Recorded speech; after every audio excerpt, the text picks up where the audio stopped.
Guna meningkatkan pengetahuan orang tua yang memiliki anak berkebutuhan khusus, Yayasan Lembaga Perlindungan Anak atau YLPA Kota Kediri menggandeng Dinas Pendidikan dalam menggelar parenting orang tua anak berkebutuhan khusus di SLB Putra Asih, Kelurahan Balowerti, Kota Kediri pada Selasa 26 Maret 2024.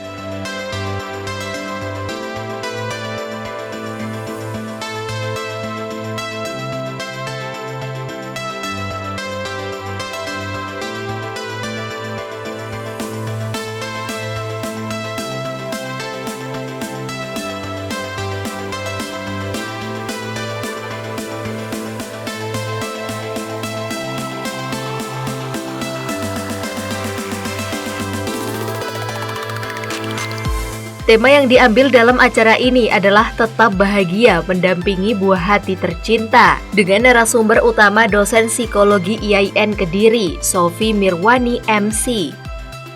Turut hadir dalam parenting orang tua anak berkebutuhan khusus Kepala Dinas Pendidikan Kota Kediri Anang Kurniawan, Ketua Dewan Pengawas YLPA Kota Kediri Heri Nurdianto, dan orang tua siswa SLB Putra Asih.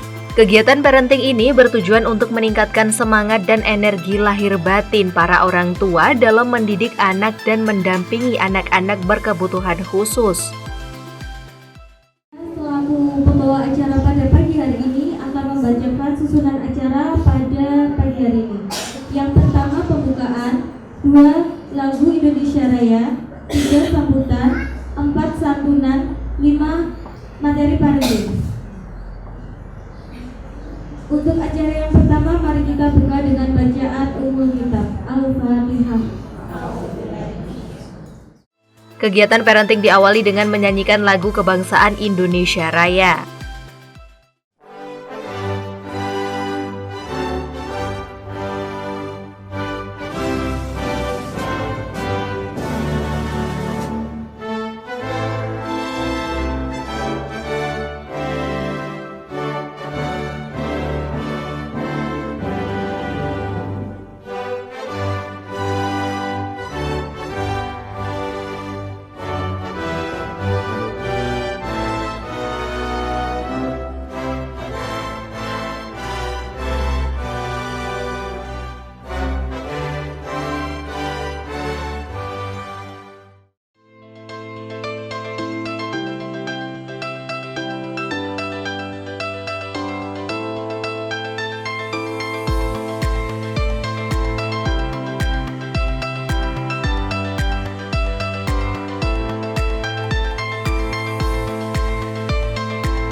Parenting orang tua anak berkebutuhan khusus di SLB Putra Asih dibuka secara langsung oleh Kepala Dinas Pendidikan Kota Kediri Anang Kurniawan.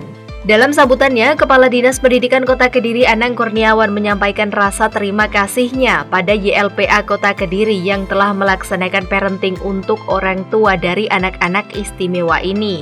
Digelarnya parenting ini menurut Anang nantinya akan berguna dalam mendidik, mengawasi dan memberikan kasih sayang yang tepat bagi anak berkebutuhan khusus.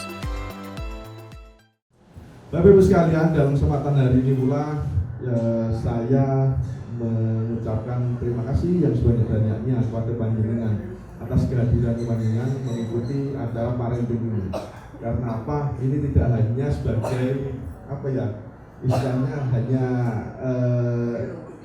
hadir begitu saja, tidak. Tapi saya melihat ini suatu komitmen dari panjenengan semua, ya, dari LPA, dari Bapak Dinas, ya, untuk bersama-sama bahu-membahu, kembali lagi mengawal anak-anak kita untuk mencapai potensi terbaik. Ya, terus yang kedua, LPA juga saya ucapkan terima kasih karena terus berjuang untuk mengawal dan memajukan pendidikan yang ada di Kota Kediri pada khususnya. Ya, karena apa? Tidak hanya yang kegiatan semacam ini, ya, melalui LPA juga ada kegiatan pendampingan bagi anak-anak kita yang mengalami mungkin traumatis secara psikis ataupun apa istilahnya Bu Sofi, psikis ataupun klinis, ya. Psikis ataupun klinis. Terus YLPA juga terus continue memberikan bantuan-bantuan ya, bagi anak-anak ya, usia sekolah yang membutuhkan uluran tangan kita. Sering sekali Pak Heri ini melaporkan pada saya, menyampaikan, Pak Anang, ini ada di kelurahan ini ada siswa kesulitan untuk membayar sekolah, kesulitan untuk memenuhi kebutuhan sekolahnya. Oke Pak Heri, nanti kita bantu melalui UPZ. Oke Pak Heri, nanti akan kita survei. Pak Anang, ini anak ini kasihan, orang tuanya tidak mampu, dia punya potensi. Ini nanti tolong ada pengawalan agar dia bisa bersekolah ke sekolah negeri. Oke, datanya mana kita minta.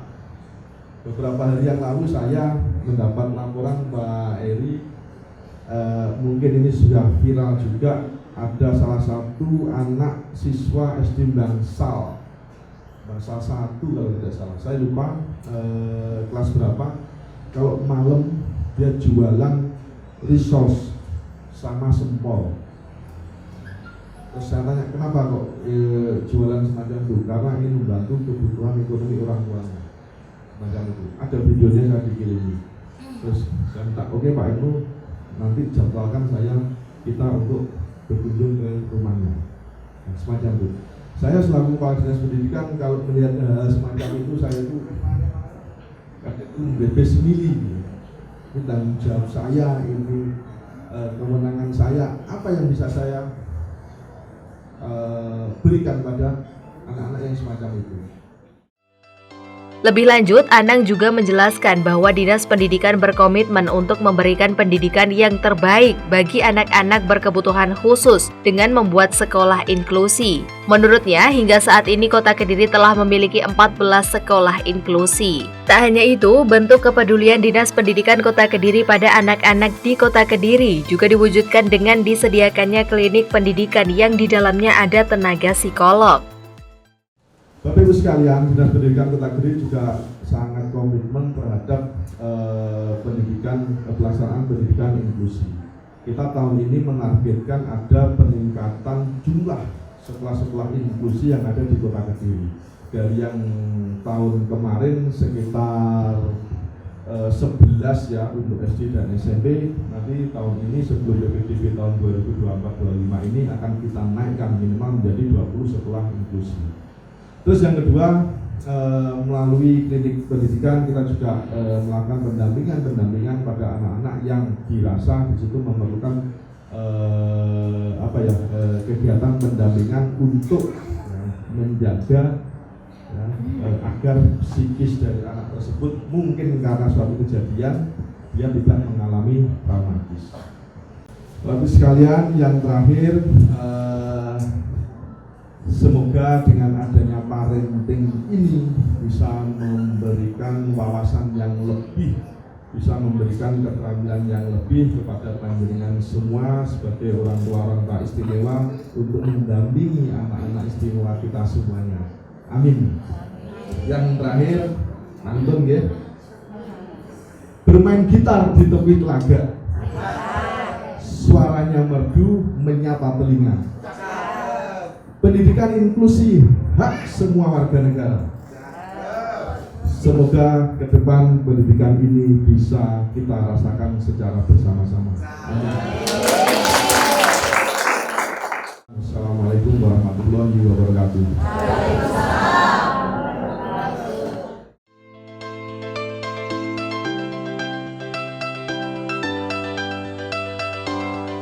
Di kesempatan tersebut, YLPA dan Dinas Pendidikan Kota Kediri juga memberikan santunan kepada 9 anak yatim piatu yang menjadi peserta didik di SLB Putra Asih. Santunan tersebut diserahkan secara simbolis oleh Kepala Dinas Pendidikan Kota Kediri.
Selain membuka secara resmi kegiatan parenting orang tua anak berkebutuhan khusus di SLB Putra Asih, Kepala Dinas Pendidikan didampingi Dewan Pengawas YLPA Kota Kediri juga melihat secara langsung proses belajar mengajar di SLB Putra Asih selama bulan Ramadan. Anang Kurniawan juga berkesempatan bermain dan memberikan motivasi kepada siswa untuk rajin belajar. Oh, sudah. Mainan. Mana mainannya? Enggak bawa. Masuk sini. Iya. Iya. Sip. Oh, iya. Oke.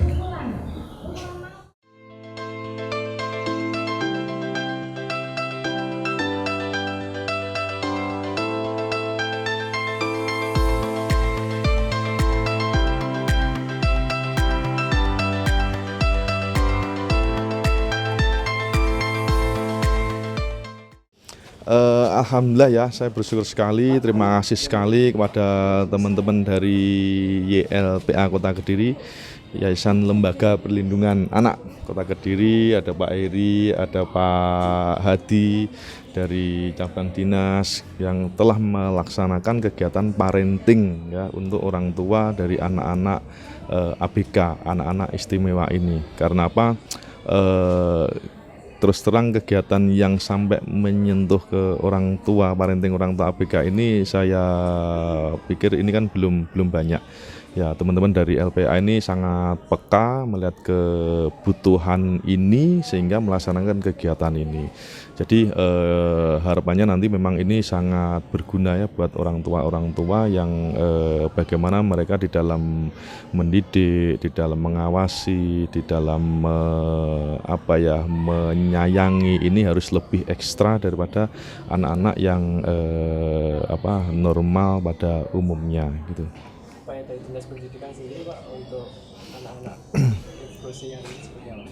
Dinas Pendidikan kita sangat komit terkait dengan pendidikan untuk anak-anak inklusi ya. Sampai hari ini kita sudah sekitar 14 atau 15 sekolah inklusi yang ada di Kota Kediri yang insya Allah tahun ini nanti akan kita tambahi, kita perbanyak agar bisa menampung anak-anak ABK ini, mereka bisa melaksanakan pendidikan reguler di sekolah inklusi. Terus yang kedua, Dinas Pendidikan juga ada klinik pendidikan yang di dalamnya ada tim dari tenaga psikologi yang kita pakai, kita gunakan untuk melaksanakan pendampingan kepada anak-anak ABK, anak-anak juga yang lainnya yang dirasa di situ memerlukan pendampingan karena suatu kejadian, karena kondisi tertentu yang dikhawatirkan mengalami traumatis baik psikis maupun klinis. Ada himbauan Pak pada orang tua yang mengikuti parenting ini Pak? Ya, harapannya orang tua istimewa ini tetap bersemangat, jangan merasa minder, jangan merasa bahwa dengan anak-anak yang semacam ini nanti untuk pendidikan, untuk ininya nanti beda dengan anak-anak yang normal, tidak ya, semua mempunyai hak yang sama ya. Dalam pemaparannya, Sofi Mirwani MC memberikan kiat-kiat kepada orang tua yang memiliki anak berkebutuhan khusus.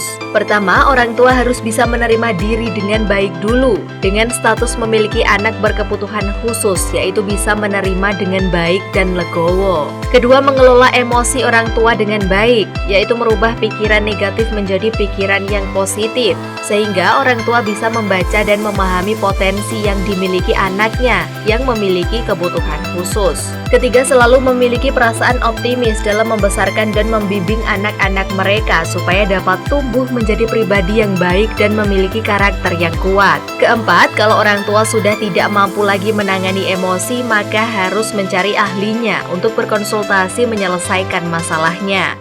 Mama sedih. Nah, nanti kita mulai respon anak. Oh, cukup nggak apa-apa, mah.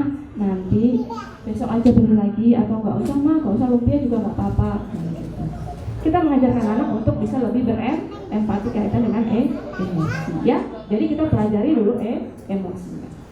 Oke, baik. Nah, ini otak besar seperti yang disampaikan tadi, kaitannya dengan otak. Jadi begini, ketika kita lebih banyak Ketika kita lebih banyak mendapatkan stimulus senang atau sedih, ya, lebih banyak sedih, kekecewaan, marah, emosi-emosi yang negatif, itu tadi dikatakan bahwa di otak itu akan lebih banyak menerima sinyal. Jadi otak itu akan lebih menyala. Jadi kita akan lebih sensitif. Ya nggak Bapak Ibu? Kalau seringannya marah, seringannya sedih, seringannya kecewa, seringannya ada masalah, nggak bisa diatasi, waduh, ojo disenggol, ya kan? Jangan disenggol, karena apa? Otak memberikan sinyal kepada tubuh untuk menjadi lebih sensitif. Nah, jadi itulah kaitannya dengan pandangan-pandangan biopsikologi terhadap emosi, kaitan dengan otak-otak ini. Nah, jadi persepsi tentang stimulus itu menginduksi emosi. Bagaimana kondisi-kondisi reaksi yang ada di sekitar itu mempengaruhi pada emosi. Seperti itu. Nah, ini tadi ya, saya next aja. Ini otak yang berpengaruh adalah namanya amigdala, ya. Amigdala ini merupakan tempat struktur emosional yang bermakna dari sinyal sensorik. Nah, ini yang bisa menimbulkan marah karena kaitannya apa? Ada hormon stres. Kalau ibu sudah mulai hormon stresnya, biasanya respon fisiknya, reaksi fisiknya, jantung berdetak, jantung marah. Iya enggak? Terus nafas, irama nafasnya udah nggak teratur. Kalau bisa matang ya, mukanya merah gitu kan, pusing ya kan, pusing ya. Kemudian bentuk perilakunya apa? Kadang banting, kadang perang ya kan. Nah, akhirnya apa? Menimbulkan namanya apa? Situasi marah. Nah, maksudnya di sini adalah dengan adanya yang saya sampaikan tadi, setidaknya Bapak Ibu bisa mengidentifikasikan bagaimana cara saya bisa mengontrol diri saya ketika saya sudah mau marah, atau bagaimana caranya saya mengontrol diri saya agar saya bisa lebih bahagia. Terutama ketika kita mendampingi putra-putri kita yang sangat luar biasa, ya. Nah, gitu. Oke. Nah, sekarang kita masuk ke anak berkebutuhan khusus nih. Tadi kita udah belajar bahagia. Sekarang kita belajar anak berkebutuhan khusus. Apa sih anak berkebutuhan khusus itu, Bapak Ibu? Memiliki hambatan dalam perkembangan, pembelajaran, dan berpartisipasi. Perkembangan di dalam teori anak itu ada namanya tumbuh kembang. Dalam teori perkembangan itu ada namanya tumbuh kembang. Ya, pernah dengar tumbuh kembang, tumbuh dan kembang.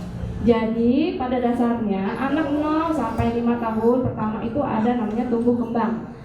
Tumbuh itu secara fisik, secara biologis. Usianya bertumbuh ya Bapak Ibu ya. Tubuhnya bertumbuh tambah besar kan? Ya. Dari 1 tahun, 2 tahun, 3 tahun bertumbuh secara biologis. Tapi berkembang nggak secara mentalnya? Nah, jadi perkembangan ini secara psikologisnya. Nah, berkembang atau tidak berkembangnya bagaimana? Bisa jadi anak ini usianya 10 tahun, tetapi usia mentalnya, perkembangannya masih 5 tahun. Nah, jadi makanya ada namanya tuna. Kalau tunarungu itu memang sudah bawaan biologis ya. Kalau anak-anak yang IQ-nya di bawah rata-rata, nah, tunagrahita, ya seperti itu. Nah, di tunagrahita itu juga banyak anak-anak dengan tumbuhnya sesuai tapi mentalnya belum sesuai. Banyak faktor, ya. Ada yang kurang stimulus, ya, ada yang kurang stimulus, atau memang karena faktor keracunan kehamilan, atau faktor kondisi psikis orang tua ketika mengandung, atau faktor kimia, misalnya gitu, banyak faktor. Ya, nah itu anak berkebutuhan khusus kaitan dengan apa? Hambatan dalam perkembangan. Anakku sudah anak saya sudah usia 10 tahun tapi kok Bu nggak bisa membaca. Nah, kok diajak berpikir susah banget. Nah, ya, secara usia fisik dia 10 tahun tapi secara mental dia memang belum sampai pada tahap usia 10 tahun. Biasanya kalau saya melakukan pengetesan psikologi itu banyak sekali. Makanya tadi yang disebutkan kepala dinas, untuk anak-anak yang diberikan inklusi, ya, untuk anak-anak yang masuk ke sekolah inklusi, Bapak Ibu, memang kalau dari dinas itu ada standarnya, ya, ada standar IQ. Nah, jadi ada standar IQ. Kadang itu saya juga ngerasa ini anak nih IQ-nya di bawah nih. Jadi masuk tunagrahita. Ya, tunagrahita itu kita sebut dengan retardasi mental. IQ-nya di bawah sekali. Tapi dia ada yang sedang, berat, dan ringan. Berat, sedang, dan ringan itu tergantung bagaimana penanganannya. Nah, bagaimana penanganannya? Biasanya kalau anak-anak yang sudah IQ-nya tidak sesuai untuk masuk sekolah inklusi, saya sarankan memang ke SLB. Dan banyak orang tua yang ngeluh, "Ibu, kok masuk SLB?" Anggapannya masuk SLB itu apa? Malu, anakku kok gak sama seperti yang teman-temannya. Ya, anakku kok gak bisa tau Bu, saya begitu. Anak saya apa gak bisa kalau sekolah seperti teman-teman yang lain, misalnya begitu. Ya. Kenapa kok harus SLB? Jadi pandangan orang tua ketika harus saya masukkan ke SLB itu udah negatif. Ya. Padahal sebenarnya ketika Bapak Ibu masuk ke SLB itu bukan berarti anak Bapak Ibu ditelantarkan tidak mendapatkan pendidikan. Dapat nggak pendidikan di sini? Dapat. Tetapi pendidikan yang diberikan adalah yang sesuai dengan kemampuan kapasitas intelektual anak. Sekarang kalau Bapak Ibu paksakan anak-anak masuk ke kelas reguler, anaknya akan stres. Apa pengaruhnya? Apa dampaknya ketika stres? Anak gak mau sekolah, anak menjadi tantrum, anak menjadi sedih, anak nangis terus, atau bahkan memunculkan perilaku-perilaku yang tidak menyenangkan, menyakiti temannya, ya, mencuri, ya, kemudian apalagi mengganggu temannya, tidak mau mendengarkan orang tuanya, membangkang, seperti itu. Jadi Bapak Ibu, ketika anak Bapak Ibu masuk ke sekolah luar biasa, ini bukan berarti anak Bapak Ibu tidak mendapatkan pendidikan yang layak. Tidak. Tetap sama, bahkan universitas itu ada sekolah untuk orang-orang yang namanya sekolah luar biasa. Mereka lah nanti yang akan mendidik putra-putri Bapak Ibu. Kaitannya dengan apa? Melatih akademiknya, ya, melatih motoriknya.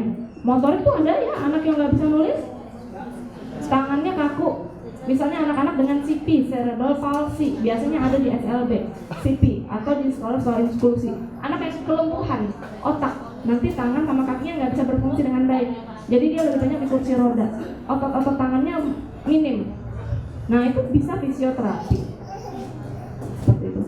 Jadi Bapak Ibu jangan berkecil hati ketika putra Bapak Ibu ada di sini, karena mereka di sini pun tetap mendapatkan, ya, perlakuan yang sama sesuai dengan kapasitas putra-putri Bapak Ibu. Dan mereka di sini senang karena bertemu dengan teman-teman yang tidak mengejek mereka. Kalau di inklusi terkadang mereka begitu. Kalau mereka mendapat teman yang baik, mereka akan diberikan support system yang baik. Tapi kalau mereka mendapat teman yang tidak baik, maka karena apa? Biasanya anak-anak dengan berkebutuhan khusus ini dia lebih sensitif. Ya, lebih sensitif. Karena apa? Dia sendiri merasa dia berbeda dengan teman-teman yang lain. Maka dari itu sebelum kita bisa membangun kepercayaan dirinya, kitalah dulu yang harus membangun kepercayaan diri sebagai orang tua. Maka dari itu Bapak Ibu ketika merawat putra-putri dengan berkebutuhan khusus, hilangkan kesedihan, hilangkan kekecewaan, hilangkan segala pengalaman yang tidak menyenangkan. Iya kan? Hilang. Kita pukul seperti tepuk nyamuk tadi, gitu kan? Karena apa? Ketika kita bersedih, maka anak kita pun akan menerima perlakuan bersedih. Ketika kita happy, maka anak kita pun akan lebih happy. Seperti itu ya Bapak Ibu. Nah, saya memiliki sikap yang positif akan diri saya terhadap penilaian orang lain. Pernah nggak di jalan, anaknya ABK, anaknya tunarungu, kemudian Bapak Ibu gimana?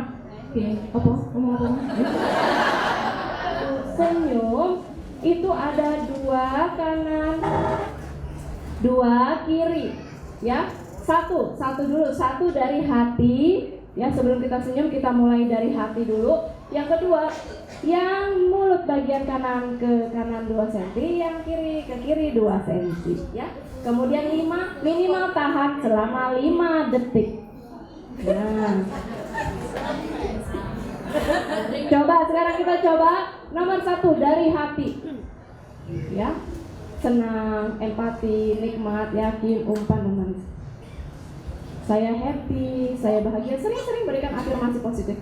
Saya happy, saya bahagia. Apapun yang terjadi pada hari ini, saya akan selalu bahagia. Saya bisa mendampingi putra-putri saya. Saya tetap bisa berdiri kuat apapun yang sudah diberikan kepada saya. Mana senyum terbaik yang Anda punya untuk berhadapan dengan putra-putri Anda? Silakan. Senyum kanan kiri. 5 detik minimal.